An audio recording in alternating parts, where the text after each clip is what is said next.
A la barbería llega hoy una gloria de la medicina colombiana, el doctor Humberto Burgos de la Espriella, un hombre conocedor, absoluto, universal de todos los temas. Con él se puede hablar de política, de humanidades, de lo que uno quiera. Ahora que estamos viviendo o tratando de salir de una pandemia y que entramos en una guerra por cuenta del señor hijo de Putin, porque el señor es un hijo de Putin, pues el papá y apellido Putin, que quiere obviamente pues hacer lo que hizo Hitler. No estamos preparados para eso, este mundo no está para eso. Los patócratas como Hitler, Stalin y ahora el hijo de Putin quieren acabar con esto. ¿Cómo ve esta humanidad? Bueno, William, primero gracias por la invitación a la barbería. Muy complacido de estar. Mire, yo creo que esto hay que enfocarlo desde el punto de vista de violencia. Sí. La violencia es quizás la enfermedad número 1 globalmente y en Colombia es una prioridad en salud pública. La violencia consume casi el 30% del Producto Interno Bruto del país. La orfandad y las muertes que deja es una cosa impresionante. Y el derecho supremo, que es el derecho a la vida, se ha rebajado, se ha perdido. Mire, el presidente de Ucrania, que es un actor, es su oficio, llegó al poder bajo una sola consigna: liderazgo moral. Y le toca semejante lío de expansión de Putin. Yo creo que esto se sale de todas las proporciones y de todos los límites morales y el mundo entero debe ser solidario para defender y cooperar con Ucrania. No es tolerable que en un mundo donde cabemos todos, la ambición y la expansión sean responsables de esta cantidad de muertos que se avecinan ante este conflicto absurdo. Yo creo que el derecho de la vida es un derecho supremo, la autonomía, la libertad y la democracia en las naciones hace parte también como un vaso comunicante de esos derechos supremos. Sumémosle a esto lo que aquí hizo la Corte Constitucional, porque todo se ha juntado, todos los males se han reunido. Aquí nos clavaron el aborto. Nos quieren someter a una pena de muerte a unos indefensos niños que están en manos obviamente de Dios y que, porque le dio la gana a 5 señores magistrados de la Corte Constitucional, quieren envilecer el sentido de la vida. La vida es lo más sagrado, como usted lo ha escrito, como usted lo ha dicho. Usted que es un defensor de la vida, usted que es una persona aplicado las 24 horas de su existencia a salvar los seres humanos, ¿cómo ve eso? Bueno, mire, yo debo empezar diciendo que la Corte se extralimitó. Esa es mi opinión. Yo creo que cualquier sentencia debe basarse en el derecho supremo que es la vida. La vida como derecho supremo es quizás el piso de donde parten los otros derechos fundamentales. Nosotros teníamos 3 causales despenalizadas que estábamos todos de acuerdo. abuso, peligro de la madre por la gestación y no viabilidad del feto extrauterino. Es decir, yo creo que eso es el sentido común que la evidencia médica ha avalado. Ahora bien, extender nosotros la despenalización hasta las 24 semanas, yo creo que ahí se le fue la mano a la Corte. Yo creo que ahí se extralimitó. Mire desde el punto de vista neurobiológico. El precursor del sistema nervioso, que es el tubo neural, se cierra al mes. Y en ese momento el embrioncito comienza su desarrollo del sistema nervioso y aparecen estructuras que van del tálamo y todas las ramificaciones de integración en donde ya el feto comienza a sentir. Entonces el dolor del feto es una realidad neurobiológica indiscutible y se considera que a partir de la semana 16 ya hay esa sensibilidad dolorosa en el proceso de integración. Entonces uno no puede ser indolente. El feto como ser tiene sensaciones dolorosas desde la semana 16 y su proceso de maduración cortical y de integración se considera la semana 22, entonces despenalizar a la semana 24, a mí me parece que eso se extralimitó. Aquí no puede decirse que aquí se venció el género, yo no creo. Aquí lo que está más que el género, que es muy importante, es el derecho a la vida como un derecho supremo en donde todos los ciudadanos, hombres, mujeres, debemos considerar. Yo creo que se le fue la mano a la Corte, me parece. Estoy triste porque es que despenalizar esto hasta la semana 24, creo que no existen antecedentes en América Latina, por Dios. Entonces, yo no sé, estos magistrados muy respetables, ¿qué consideraron? Es que aquí hay varias cosas. Y si usted se va, por ejemplo, a la óptica de la salud reproductiva y de la sexualidad, ¿usted cree que despenalizando se va a disminuir la tasa de embarazo en adolescentes? Me preocupa mucho que se tome esto como un método anticonceptivo ligero en una niña inmadura que tuvo un error y que piensa que este es el método anticonceptivo para subsanarlo. Yo no creo que la tasa de embarazo en adolescentes se vaya a disminuir con esa sentencia. Otro punto, como médico nosotros estamos preocupados por la tasa de mortalidad materna, que nuestras gestantes en la Colombia, sobre todo en la Colombia olvidada y profunda, reciban la mejor atención. William, ¿usted se imagina los costos de salud pública para implementar esos recursos en toda la patria?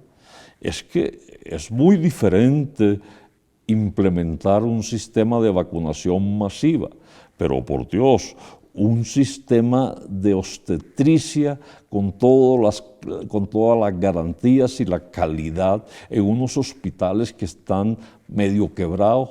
Eso es prácticamente una utopía, eso no. Yo pienso que es muy difícil implementar en el corto plazo unos servicios obstétricos que puedan brindarle las garantías a nuestras gestantes. Entonces, fíjese que aquí hay varios temas, sin lastimar a nadie, por supuesto. Uno, la sensibilidad del feto como proceso de madurez neurológica. Dos, a ver, es que el problema es, uno tiene que irse a la raíz, y la raíz nuestra es que nuestras niñas en el colegio tengan unos cursos intensivos obligatorios de la educación sexual, en donde se articule la educación con la salud, y las EPS contribuyan con los profesores a dar las herramientas para la capacidad de análisis. Y lo tercero, hay que pensar también los costos que implicaría en un país que tiene todavía mucha tarea por delante en cuanto a la superación de la pandemia. ¿Qué ha pasado con los seres humanos? Porque es que aquí en Colombia el tema de la guerra, que así la quieren denominar, estos sinvergüenzas que han pretendido mediante abusos permanentes, violando, cometiendo toda clase de atrocidades con niñas indefensas, llevándolas a campos de concentración, provocándoles abortos, haciendo lo que les da la gana con la vida. Y son ellos quienes llegarán al Congreso de la República en un número superior a 26. Aquí no hay voto de castigo, porque antes los están premiando. Aquí están premiando a los delincuentes, gracias a un señor que se llama Juan Manuel Santos, quien le entregó el país a los fascinerosos. Yo creo, William, que si a todos los colombianos le preguntan, ¿usted quiere la paz? Pero por supuesto, hombre, ¿quién no quiere la paz? Todos deseamos la paz, pero la paz con responsabilidad social y sin impunidad. Yo pienso que las personas que por diversas circunstancias tienen una deuda social deben responder y no se les puede premiar. No se les puede premiar. Yo creo que primero deben responder a sus víctimas, deben responder por sus hechos. Entonces, para mí, paz sin responsabilidad social no tiene sentido. Yo soy un demócrata, yo quiero la paz, yo quiero que los recursos que gastamos en violencia de todo tipo se inviertan en las políticas sociales, pero yo quiero también que los actores que han ofendido a la sociedad en su alma, diría yo, tengan también que pagar su cuota de responsabilidad social. No con premios, como los corruptos con casas palaciegas. No. Esa no es la paz que yo anhelo, esa no es la paz a la cual yo aspiro. La corrupción, usted estuvo en una de las conferencias que hacemos semanalmente desde una tribuna de opinión que tiene ya cerca de 20 años y nos hablaba científicamente de la conducta de los corruptos y nos hacía una explicación tan clara que esos tipos cuando caen y recaen, eso se volvió ya algo inmanejable, porque un tipo que le meten, que lo condenan, pero sigue delinquiendo desde la cárcel.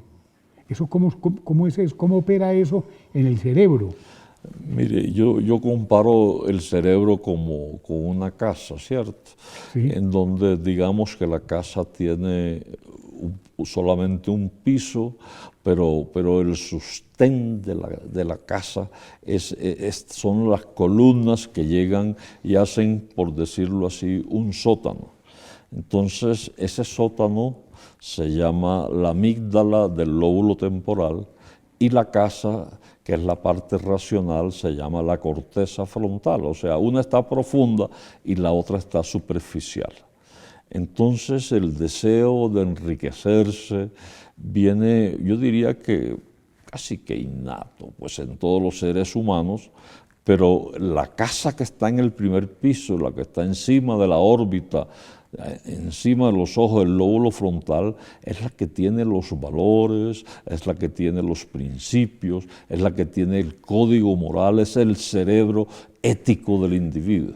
Entonces, cuando viene la tentación y el individuo comete una falta, la amígdala del temporal grita para que no se haga, pero el lóbulo frontal cede.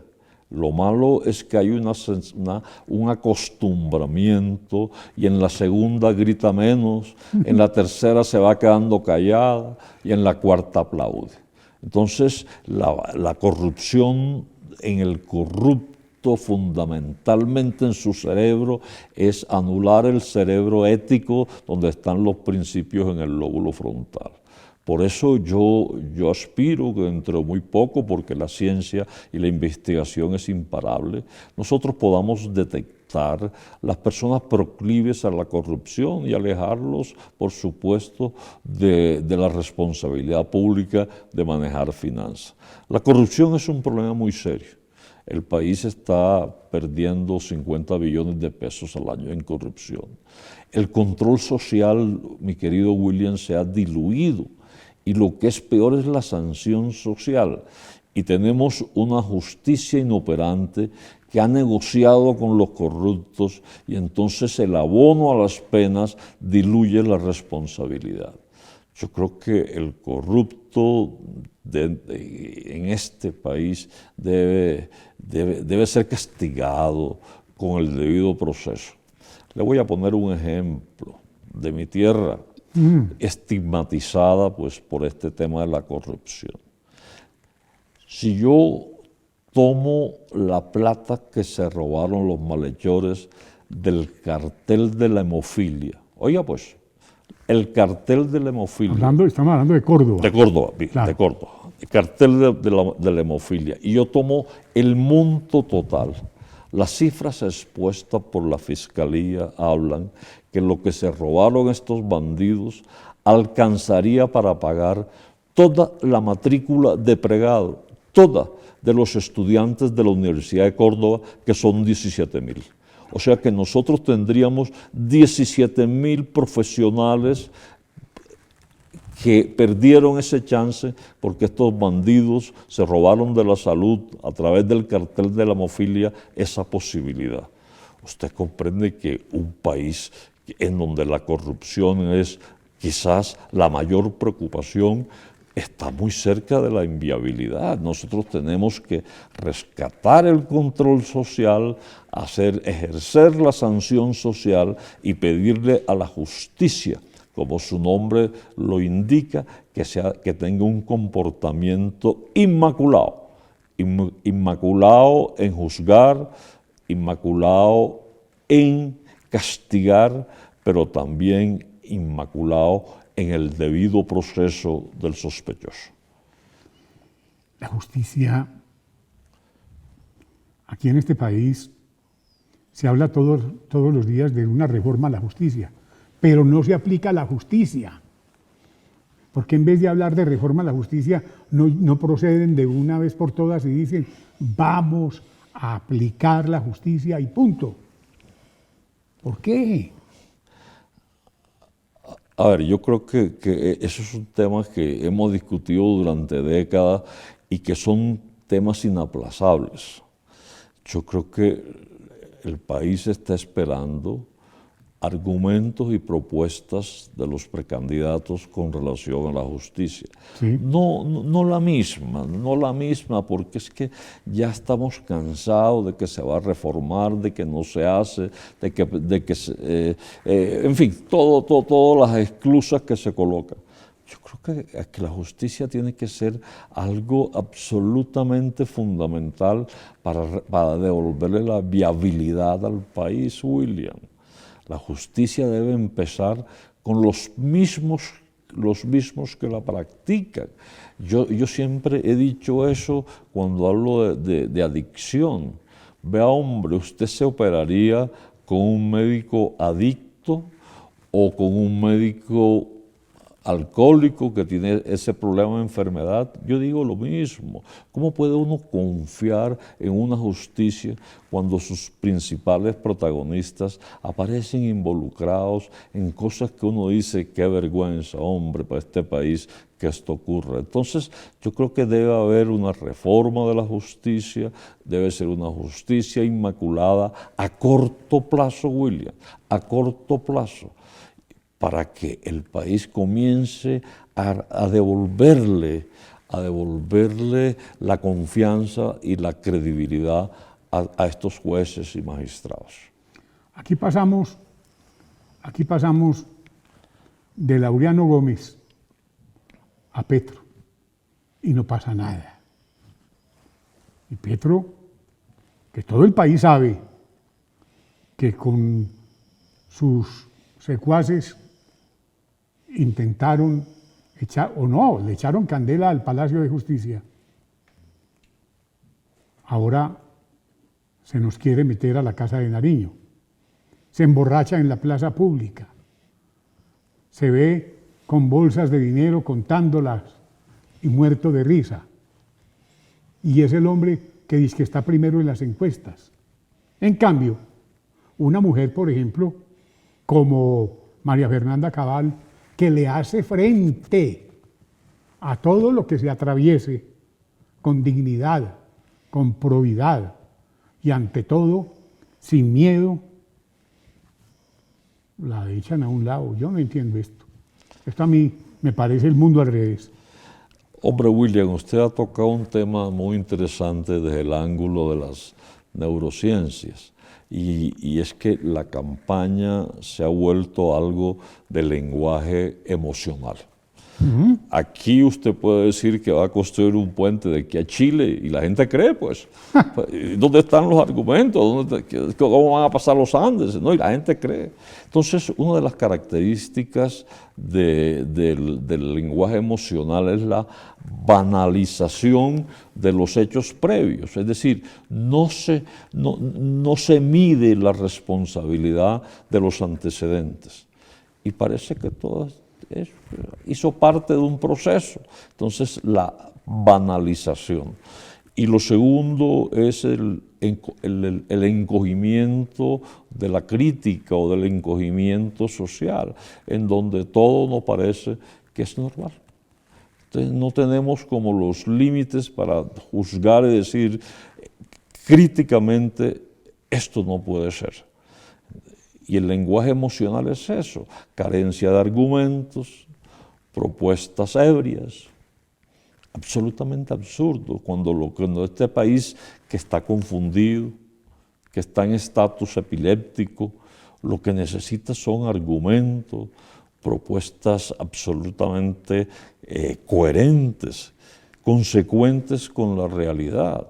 Yo creo que, mire, en el tema del aborto que ya tocamos, por ejemplo, yo no quiero grandes discusiones filosóficas sobre cuándo empieza la vida, que eso es muy importante.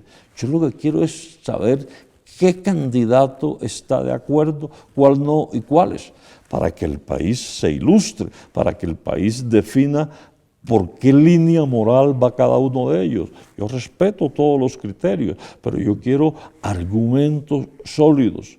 Hombre, estoy de acuerdo por esto, no estoy de acuerdo por esto. Así de concreto. Igualmente hay otros temas fundamentales en la vitalidad futura del país. La corrupción, por ejemplo, la reforma a la justicia.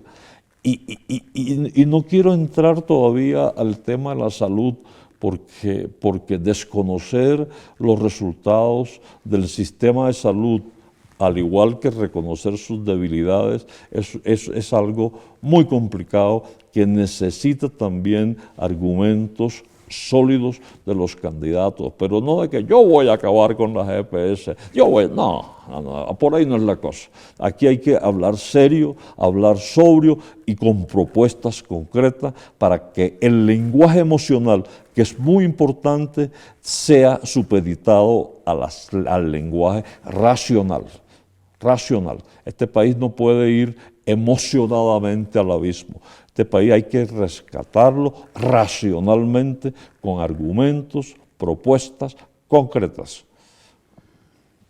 Estamos con el doctor Remberto Burgos de la Espriella, un hombre que se ha dedicado toda su vida al servicio de la vida de los seres humanos, a rescatar las vidas. Yo soy uno de ellos, yo soy su paciente y me siento orgulloso de serlo. Él, con su bisturí, transitó por lugares inhóspitos de mi cabeza y aquí me tiene. Y me siento orgulloso de él, porque lo hace con sapiencia.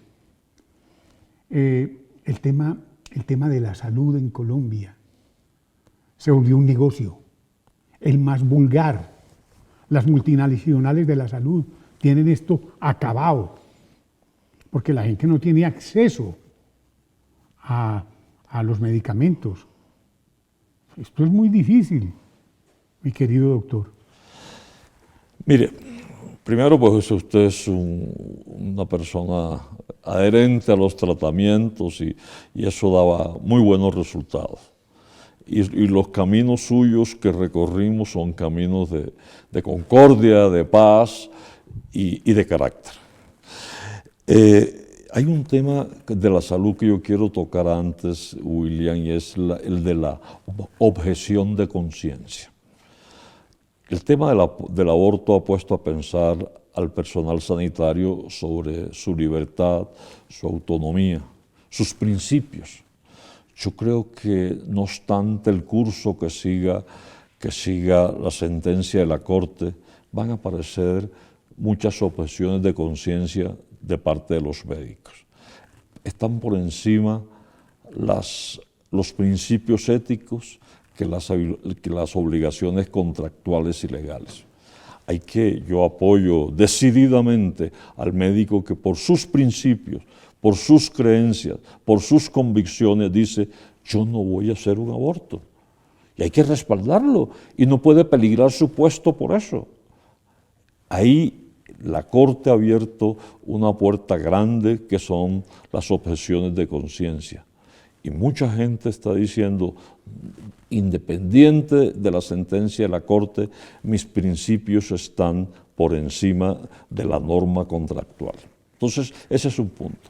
Lo segundo es el tema de la salud, hombre. Mire, yo diría que yo crecí con la Ley 100 y yo me acuerdo las políticas del subsidio a la oferta y cómo la salud empezó a tomarse como un derecho y hoy con todas las debilidades que usted tiene, tenemos una cobertura impresionante.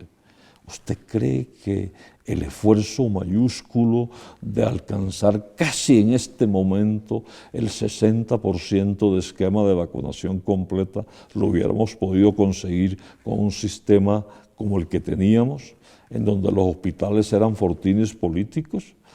Aquí tenemos una cobertura más o menos cerca del 95%, pero hay que implementar la calidad, hay que implementar la oportunidad. Vea, le voy a poner un ejemplo. Yo recibo pacientes de todas partes, pero me llama la atención que pacientes de naciones del norte vienen a operarse con nosotros porque la oportunidad de llegar a un neurocirujano puede durar 4, 5, 6 meses. Eso no, yo creo que la oportunidad de llegar al especialista que está en la cúspide de la pirámide tiene que ser pronta. Antes los pacientes nuestros llegaban tardíos en sus diagnósticos. Hoy no, hoy los estamos detectando. Pero lo que pasa, William, es que la salud tiene un hueco muy grande, que es la plata que se pierde por la corrupción. Si nosotros tapáramos ese hueco con una superintendencia con garra que sancione, por Dios, eso sería absolutamente fantástico porque la plata alcanzaría. Pero hay otras cosas tan simples como esta. Mire, yo creo que la esencia de la buena salud son las campañas preventivas. Sí. En donde los costos-efectividad de las medidas son económicas y tienen alto retorno. Le voy a poner un simple ejemplo que estamos trabajando en estos días. Los niños que nacen con espina bífida, esos niños que están destinados a ser parapléjicos muchas veces, sin cuidado, sin soporte. Pensar que una alimentación desde 3 meses antes del embarazo, con ácido fólico, la simple vitamina B9 previene en un 90%. Hágame el favor, William, vamos a darle a todas nuestras gestantes suplemento de ácido fólico. Es que el problema no lo tiene la que vive aquí en Bogotá, el problema lo tiene la que vive en Patio Bonito en Córdoba.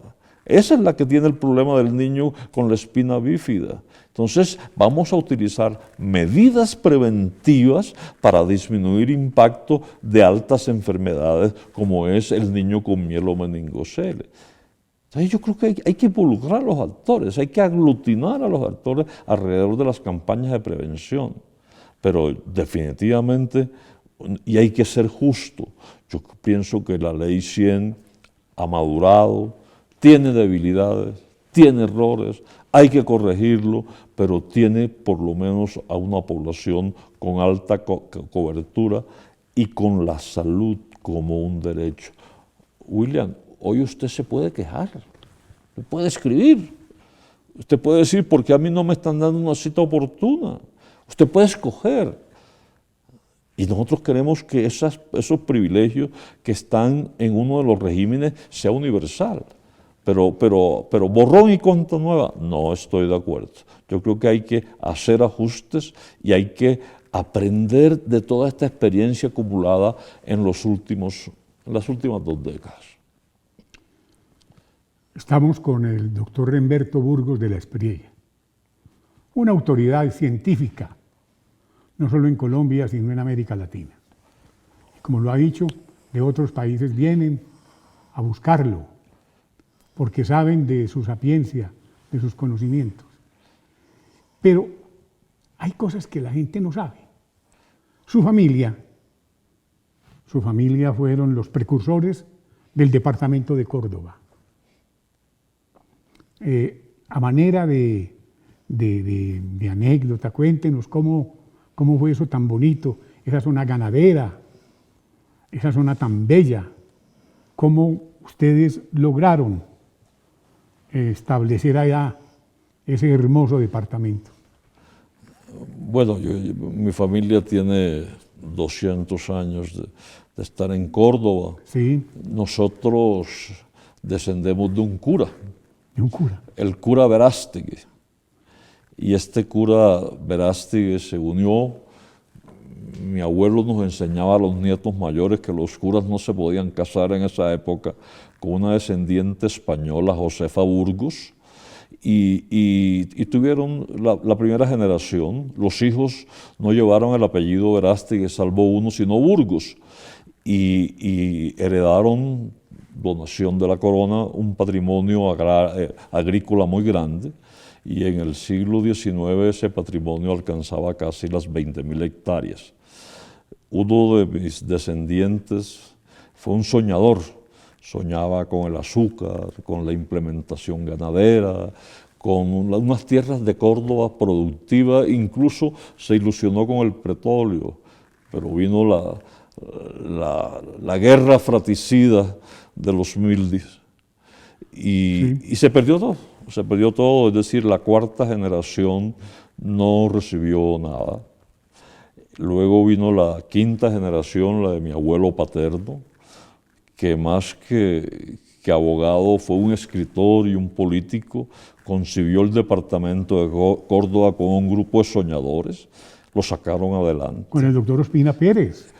Claro, mi padre fue, yo diría que, hermano del alma del doctor Ospina Pérez, así, y mire, esos son cariños que se van heredando. Hoy, bueno, ya falleció Marianito, pero Ángela. Marianito, por Dios. Ángela, que escribía en El Colombiano hasta hace poco. Ángela, son personas tan cercanas a nuestros afectos y con una coincidencia en principios y en creencias. Entonces les tocó, el doctor Ospina fue, yo diría que un alfil muy importante en la creación del departamento de Córdoba, siempre tuvo a Córdoba en su corazón, y una de las cosas más lindas de esta historia familiar fue cuando el par de viejos, el doctor Ospina Pérez y mi abuelo recorrieron el departamento. ¿Se acuerda la sentencia aquella de si el conservatismo existía o no? Y los dos viejos se recorrieron el departamento para motivar ese espíritu democrático de preservación de la libertad bajo la doctrina conservadora. Eso fue algo muy bonito. En fin, pero mi familia ha estado vinculado en el sector público. Yo llevo casi 4 décadas haciéndole quite a... Claro, porque yo he visto que es presidente de la República delante de mí. Le han dicho, asuma usted la candidatura presidencial. Le han dicho delante de mí. Porque yo estando en su consultorio, se presenta la oportunidad de escuchar conversaciones y le han dicho, bueno, ¿y usted por qué no se mete de candidato? Mire, si mi madre está viendo, va a ver el programa, se va a infartar porque mi madre y mi mujer y mis hijos me dicen que yo creo que ya hay un momento en que uno tiene que devolverle a su tierra y a su país todas las cosas que le han dado.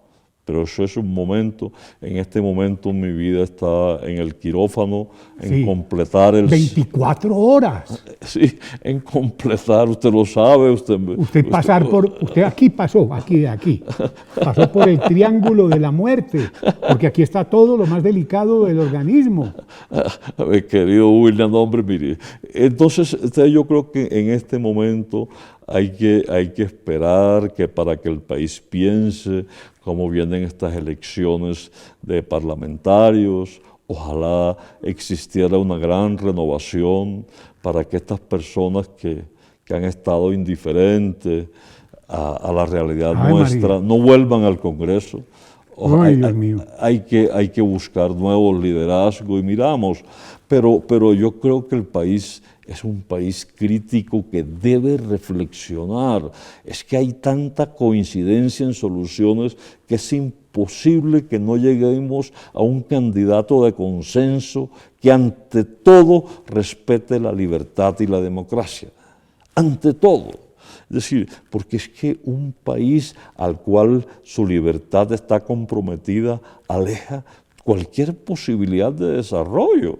Entonces tenemos que, no obligar, pero sí buscar un candidato de consenso, una persona ecuánime, serena, conocedora, que tenga la experiencia del Estado para que conduzca.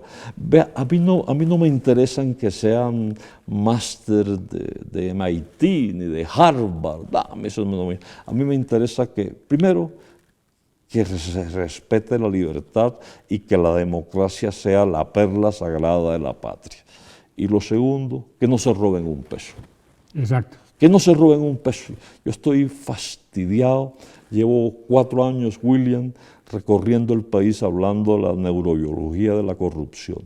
Hombre, yo no quisiera hablar eso. Yo quisiera hablar de la neurobiología de la transparencia. Yo quisiera que el país diera un viraje y que rescate la honestidad como la vida, como un bien supremo. Pero es que a la gente ya no le importa ser o no honesto. Entonces, eso es lo que yo pienso, esas son las credenciales que yo quiero para el candidato. Ahí uno no sabe de petróleo, ni sabe de minas, pero hay personas que saben mucho de eso. Y uno les puede llamar, ayúdenme. Hay personas que son expertos, educadores, que tienen unos proyectos interesantes. Hay doctores que quieren investigar. Por Dios. Entonces, el hecho de que uno no domine todos los temas no es obstáculo para que no pueda asesorarse de los mejores. Pero bajo 2 premisas: la libertad y la democracia y la honestidad. Doctor Remberto Burgos, para la barbería es un honor inmenso haber contado con su cátedra magistral hoy aquí.